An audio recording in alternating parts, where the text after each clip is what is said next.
ગીર સોમનાથના ખોડીના શહેરમાં દીપડાની દહેશત। જાનભાઈ મંદિર વિસ્તાર નજીક દીપડો દેખાયો।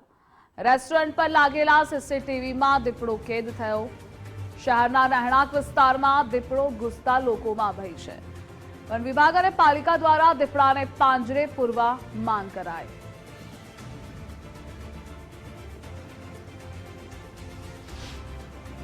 અમે રાતે 3:30 અહીંથી નીકળ્યા છાળા આપે છે તો દીપડો અમારી ગાડીની જ આગળ ક્રોસ કર્યો।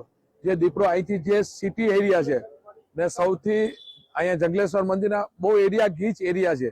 ગીચ એરિયામાં દીપડો રોડ ક્રોસ કરી ને પાછળ આપ દિવાલ જોઈ શકો એને કૂદી ને એની પાછળ ઉપરના મકાનમાં ઉપર ચેરો છે।